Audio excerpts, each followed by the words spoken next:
Welcome back to Reddit Revenge. Here's today's story. I didn't catch my ex-wife cheating because I was dumb. I caught her because even the best liars eventually get bored of their own script.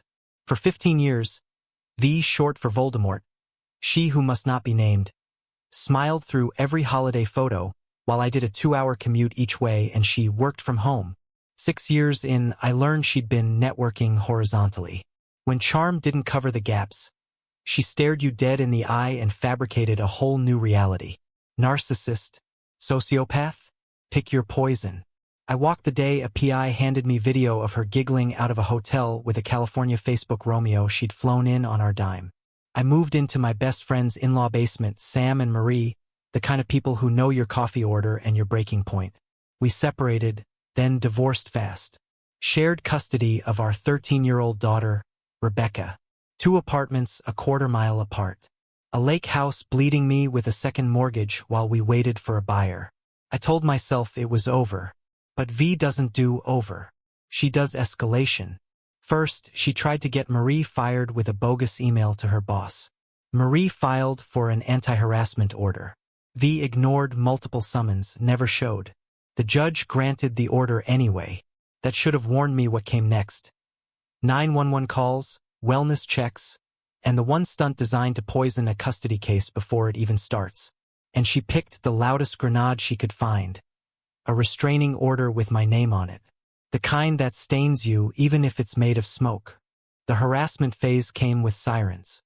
She called 911 to report a letter bomb I'd supposedly left in her mailbox. Because months earlier I joked online about shyprnemiesglitter.com and then mailed her a thick packet of forms to sign. Cops made me open the envelope in her driveway. Paperwork. No glitter. No bomb. Just the hollow echo of embarrassment. Twice more she called in criminal trespass, claiming I'd entered her apartment without permission. Both times, I had texts from her saying, "Put Rebecca's backpack just inside the door."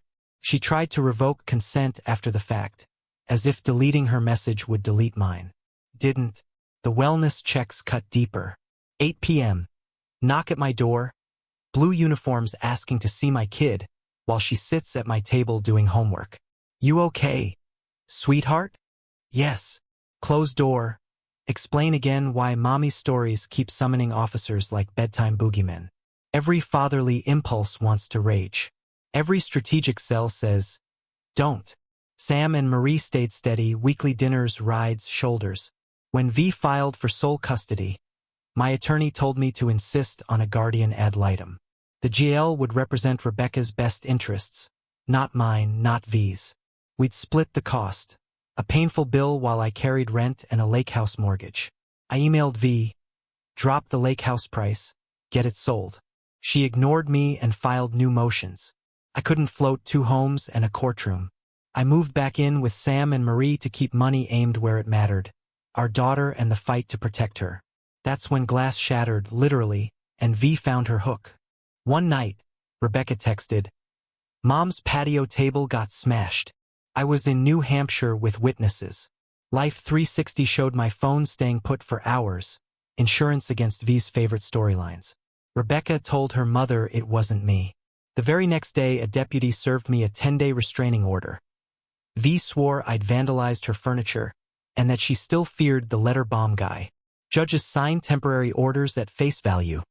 They don't have the town's gossip folder. The serving officer took my brand new concealed carry license per protocol. I'd Rebecca's old BB gun, and smirked, "Pretty sure you're not going on a rampage with this." I slept light anyway. The following morning I pulled every incident report with my name on it. I knew of 7. The desk sergeant counted 19 from V alone. He studied me like a human polygraph. Posture, tone, details. "Keep your cool," he finally said. "We'll do right by you." 2 nights before court, we sat on Sam and Marie's porch, rehearsing what I'd say and how I'd survive the he said/she said. In a state where fathers don't get many freebies. I needed a miracle or for V not to show. She always showed for drama. She never showed for accountability. Marie picked up the RO. "Wait," she said, eyes narrowing. "This is my judge. Your judge. The one who granted my anti-harassment order against V." She disappeared inside and returned with her paperwork. Same name, same signature, same gavel. I didn't sleep much that night, but for the first time in weeks, I looked forward to morning. Day of court. No lawyer. Mine was double booked, but a folder thick with police reports and a quiet promise to myself. Don't take the bait. V arrived with a new attorney and offered a deal before the session. Let the no contact lapse, she said, but keep a do not abuse order in place. Translation: keep the stain without the leash. I declined. If I'd done nothing abusive, I wasn't wearing her label for convenience. Her lawyer blinked, shrugged, and went back to her bench whisper huddle. We were called. V's performance was familiar. Fear, fragility, an expertly curated tremble. I didn't roll my eyes. I handed the judge incident reports.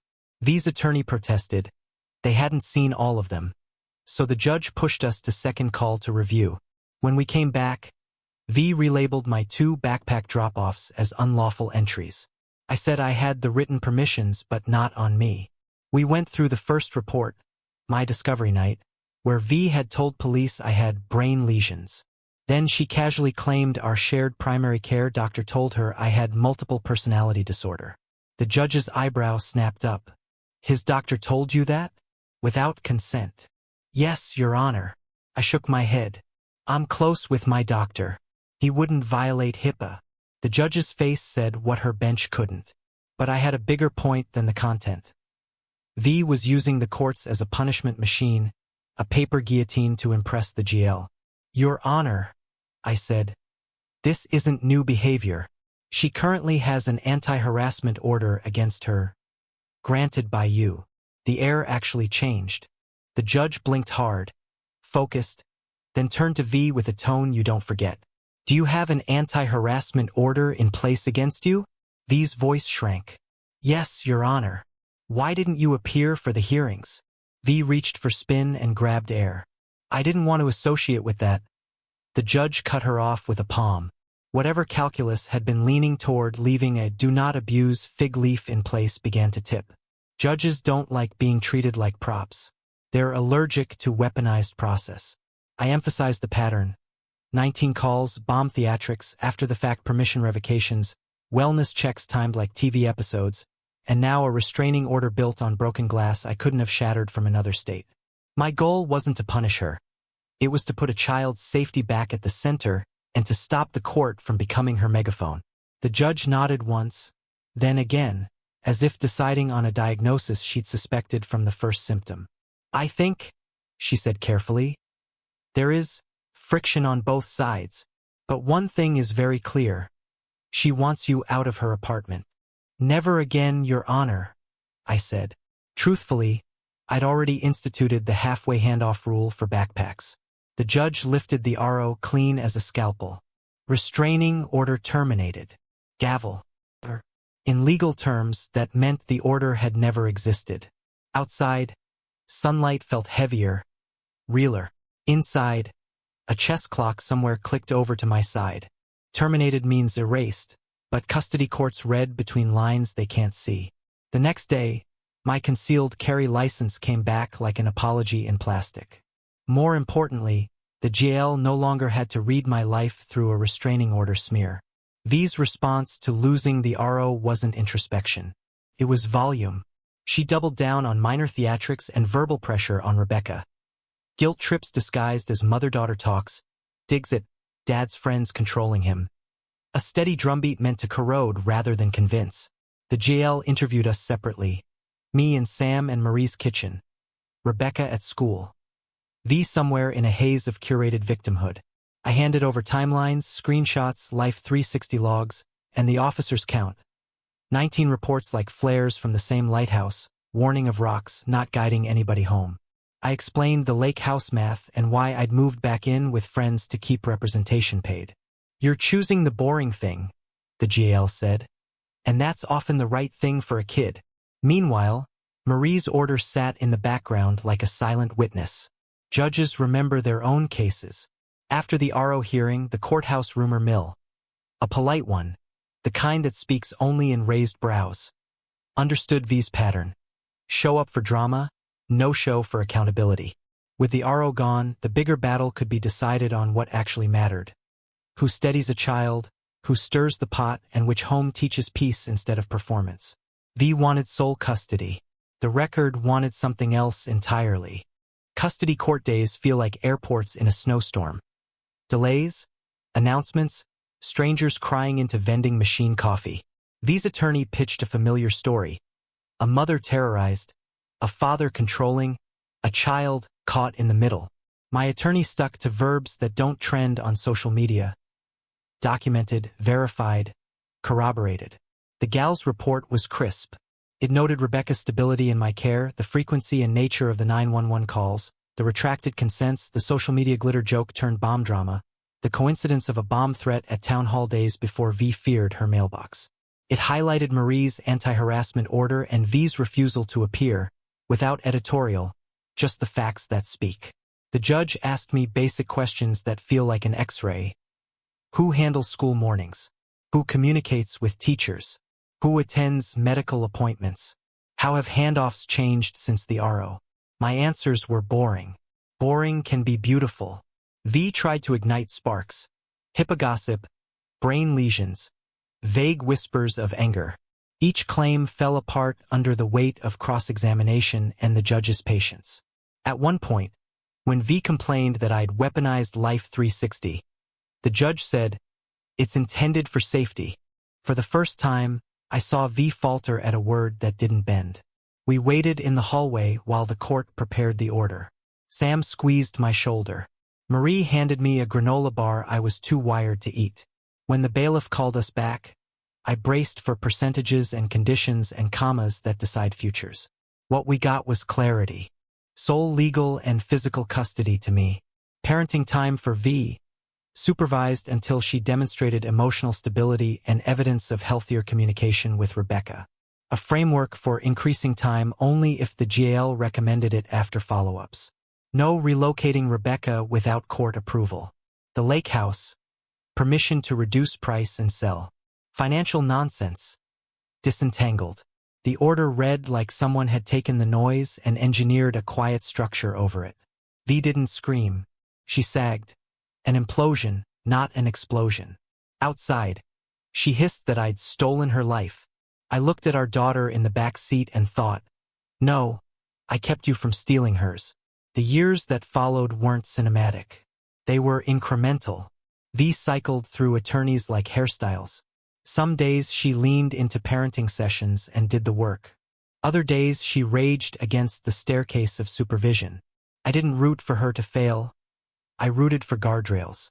Rebecca grew taller. Her laugh returned. Her shoulders unclenched. Sam and Marie kept hosting Sunday dinners where the only drama was who got the last roll. When the lake house sold, the financial tourniquet came off. We bought a used car that always started. I slept without rehearsing testimony in my head. The RO that never was stayed never. And a judge I'll never forget reminded me that sometimes, the cleanest line in a messy story is the one drawn across a lie with a gavel. People love to ask for the TLDR. So what was the revenge? It wasn't fireworks. It was discipline. We stopped letting V turn the court into a stage. We made it a vault for facts. When she ignored summons in Marie's case, a judge learned her shape. When she tried to brand me with an RO, that same judge recognized the ink and refused to stamp it. When she pulled the HIPAA fantasy, the court felt the insult. When she summoned police to our doorstep, officers learned the pattern and adjusted. Revenge, if you need the word, was seeing institutions work the way they're supposed to when you respect them, patient, paper-heavy, unsexy. It was Rebecca learning that adults can be loud and wrong or quiet and right, and that quiet wins in the long run. It was the day my license came back and the day the GAL wrote stable next to my name. It was a hallway granola bar I finally ate on the drive home while my daughter told me her science teacher keeps a tarantula named Mrs. Webb. It was ordinary life coming back like color after a fever. I won't pretend I didn't enjoy the exact second the judge said, "Restraining order terminated." I did. But the deeper satisfaction came months later, when bedtime happened without whispered worries about knocks at the door. Peace doesn't clap. It hums. And in our house, that hum sounds a lot like a dishwasher running and a teenager laughing at a bad pun while the dog snores upside down on the rug. In the end, I didn't need to ruin my ex to win. I needed to refuse her script, document everything, and let the right people read it. The RO vanished, the custody order protected what mattered, and my daughter learned what safety feels like when it's engineered on purpose. That's my closure. It's not flashy, but it's durable and it's ours. Now I want to hear from you. What would you have done in my place?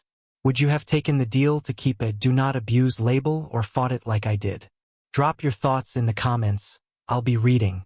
If you enjoyed this story, hit like, subscribe, and ring the bell so you don't miss the next one.